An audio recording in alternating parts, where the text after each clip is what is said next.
नमस्कार प्रिय दर्शकों, जैसा कि आपने थंबनेल में देखा, जहां मैंने लिखा है कि गुरु ने पकड़ ली है रफ्तार, अब करेंगे देवगुरु बृहस्पति आपका बेड़ा पार।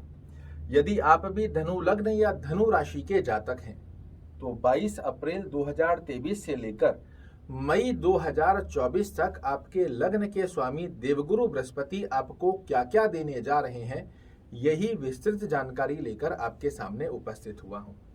जब ये कार्यक्रम मैं आपके सामने उपस्थित कर रहा हूं तो देवगुरु बृहस्पति 5 डिग्री में बने हुए हैं। जैसे जैसे इनकी डिग्री बढ़ेगी वैसे वैसे आपके जीवन में क्या बदलाव आएंगे, क्या लाभ देखने को मिलेंगे, ये संपूर्ण जानकारी आज के इस कार्यक्रम में आप बखूबी जान पाएंगे। देवगुरु बृहस्पति धनु लग्न और धनु राशि वाले जातकों के लिए लग्न के स्वामी होते हैं, सुखों के स्वामी होते हैं, 2 केंद्र के स्वामी होकर आपके लिए त्रिकोण भाव में आए हैं। इसे अपने आप में एक बड़ा सुंदर योग माना गया है। क्या क्या लाभ देखने को मिलेंगे, तो देवगुरु बृहस्पति ज्ञान के कारक हैं, ये धन के कारक हैं, ये यश मान और प्रतिष्ठा के कारक हैं, ये जीव कारक होते हैं, ये संतान कारक होते हैं, एक महिला के लिए ये पुरुष पति कारक होते हैं, ये पिता कारक ग्रह हैं। और आकस्मिक लाभ के भाव में आना, ये आपके लिए आकस्मिक लाभ की गतिविधियों को बढ़ा कर देंगे।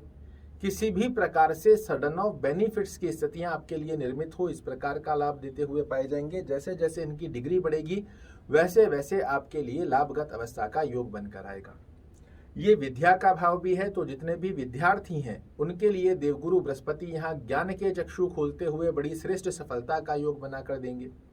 ये संतान भाव भी है, अगर वो माता पिता जो अपनी संतान के भविष्य से जुड़ी चिंताओं में ग्रसित हैं, अपने संतान के विद्या से संबंधित चिंताओं में ग्रसित हैं, वो उनको भी संतान से संबंधित, संतान के भविष्य से संबंधित चिंताओं से देवगुरु बृहस्पति मुक्त कराएंगे। ये पेट का स्थान भी है, आपका जो स्टमक होता है इसका स्थान भी है। स्टमक से रिलेटेड यदि आपको कोई समस्या देखने को मिल रही है वो समाप्त होगी। ये प्रेम, लव अफेयर, रोमांस का स्थान भी है। यदि आप किसी की रिलेशनशिप में बने हुए हैं, पिछले समय में उतार चढ़ाव देखने को मिल रहे थे, वहां भी आपको लाभ देखने को मिलेंगे। ये बुद्धिमता और चातुर्यमता का स्थान भी है, और बुद्धिमता चातुर्यमता के स्थान पर जब गुरु का ज्ञान जुड़ जाए तो व्यक्ति अपनी बुद्धिमता चातुर्यमता के दम पर ही जीवन में श्रेष्ठ मुकाम हासिल कर लेता है। देवगुरु बृहस्पति के पास 3 दृष्टियां होती है, 5वीं, 7वीं और 9वीं। जहां बैठते हैं वहां से 5वें घर को देखते हैं, बैठने वाले स्थान से 7वें घर को देखते हैं और 9वें स्थान को 9वीं दृष्टि से देखते हैं। यहां से हम काउंट करेंगे 1 2 3 4 5। तो ये कौन से स्थान पर दृष्टि दे रहे हैं, तो आपके भाग्य स्थान पर। देवगुरु बृहस्पति की कृपा से धनु राशि व धनु लग्न वाले जातकों को भाग्य का परिपूर्णता से साथ देखने को मिले। देवगुरु बृहस्पति जो पंचम दृष्टि यहाँ पर दे रहे हैं भाग्य स्थान पर, ये पिता का स्थान भी है। पिता से संबंधित कोई मनमुटाव चल रहा है उसे समाप्त करेंगे। पिता के स्वास्थ्य में कोई उतार चढ़ाव देखने को मिल रहा है उसे समाप्त करेंगे। ये आपका धार्मिक स्थान भी है, धार्मिक कार्यों में आपकी रुचि जागृत करते हुए पाए जाएंगे।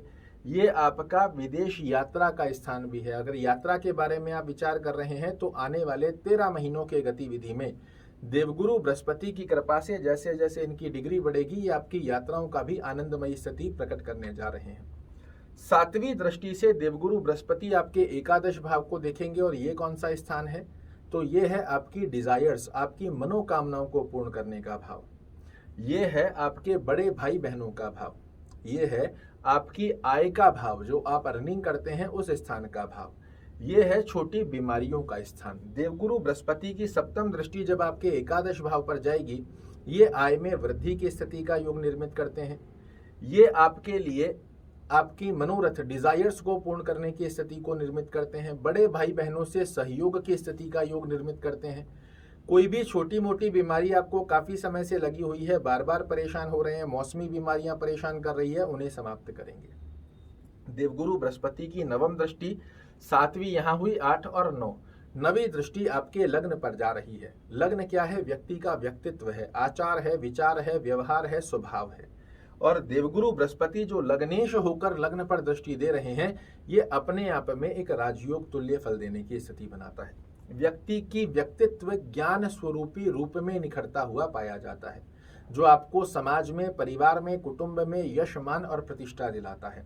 ऐसी स्थिति में आपको कुटुंब परिवार में आपके कर्म क्षेत्र, आपके ज्ञान, आपके निर्णय की दक्षता को इतना मजबूत कर देते हैं कि आपके द्वारा लिए गए डिसीजन ना सिर्फ आपको अपितु आपके परिवार को भी बेहद सुंदर फल देते हैं।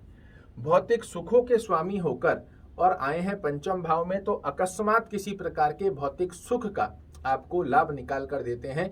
जनता में यश मान प्रतिष्ठा दिलाते हैं, माता के स्वास्थ्य को पुष्ट करते हैं, माता से संबंधित कोई अंडरस्टैंडिंग रिलेटेड इशू बने हुए हों उन्हें समाप्त करते हैं। पेरेंटल प्रॉपर्टी में यदि कोई विवादास्पद स्थिति बनी हुई हो, एकदम से ऐसा कोई सुलह हो जाए जो कुटुंब परिवार की स्थितियों को पुनः से मिलन करवा दे। इस प्रकार की स्थिति में देवगुरु बृहस्पति यहाँ धनु राशि और धनु लग्न वाले जातकों के लिए 5 डिग्री से जैसे जैसे ऊपर बढ़ेंगे वैसे वैसे ये लाभ आपके लिए निर्मित करते चले जाएंगे। अब यहाँ सबसे बड़ी समझने की बात क्या है, उसे जानना बहुत जरूरी है। यदि आप धनु लग्न या धनु राशि के जातक हैं किंतु देवगुरु बृहस्पति आपकी कुंडली में जहां नंबर 10 लिखा है मकर राशि के अंदर बैठे हैं, तो ये फल आपको नहीं दे पाएंगे। क्यों नहीं देंगे और कैसे इनसे फल निकाले जाएंगे वो भी बताऊंगा, बने रहिए मेरे साथ। अगर मकर राशि जहां लिखी है उस स्थान पर देवगुरु बृहस्पति बैठे हैं तो ये नीच के हो जाते हैं। लग्न से छठवां घर, 1 2 3 4 5 6, छठवां घर, 8वां घर और 12वां घर। लग्न से छठवां घर, लग्न से 8वां घर और लग्न से 12वें घर में यदि देवगुरु बृहस्पति बैठे हैं, इस स्थान पर भी आपको कभी शुभ फल नहीं दे पाएंगे। उसका कारण है कि जब ग्रह नीच का हो जाए या 6वें, 8वें और 12वें घर में आ जाए तो वो अपनी शुभता को खो देता है, बाध्य हो जाता है आपको अशुभ फल देने के लिए। एक उदाहरण से आप समझना चाहें तो मैं अवश्य समझाना चाहूंगा। आपके ही कोई बहुत पूजनीय व्यक्ति हैं जिनका आप बहुत आदर सम्मान करते हैं, आपके गुरु तुल्य हैं, किंतु यदि वो व्यक्ति आपको शराब की दुकान पर खड़ा हुआ मिल जाए, आपका कभी भी मन नहीं करेगा कि जाकर इनके पैर छू लिए जाए। व्यक्ति वही है किंतु जिस स्थान पर खड़ा है उस स्थान का दोष उनको लग गया। तो ऐसे स्थान में लग्नेश और कुंडली का अति योग कारक जब 6 8 12 में आ जाते हैं, नीचस्थ हो जाते हैं, इनको स्थान दोष लग जाता है और ये फिर आपको शुभ फल नहीं दे पाते। वहीं दूसरी तरफ देवगुरु बृहस्पति आपके लग्न में विराजित हैं, चतुर्थ भाव में, पंचम में, सप्तम, नवम, दशम, एकादश में और सबसे अंतिम अवस्था में यदि पराक्रम में बैठे हैं तो भी ये आपको अच्छे लाभ देंगे। किंतु जहां नीचस्थ हो रहे हैं, 6 8 12 में बैठे हुए हैं, तो ये आपको अच्छे फल नहीं देंगे। अब यहाँ समझने की बात यह है कि अच्छे भाव में बने हुए हैं तो इनकी डिग्रियों के आधार पर ये फल देते हैं। हर ग्रह डिग्री के अनुसार ही आपको फल देता है। जैसे जैसे गुरु की डिग्री बढ़ेगी वैसे वैसे आपको लाभ मिलेंगे।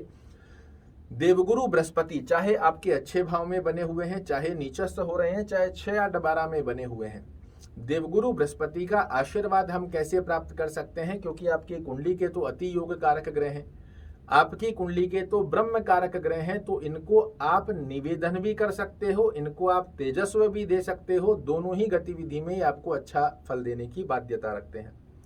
नित्य 108 बार ओम गुरुवे नमः का जाप करना प्रारंभ कीजिए। विष्णु सहस्त्र नाम का पाठ करना या सुनना, दोनों में से जो भी संभवत स्थिति बनती है इसे जरूर से फॉलो कीजिए, आपको बड़े अच्छे लाभ देखने को मिलेंगे।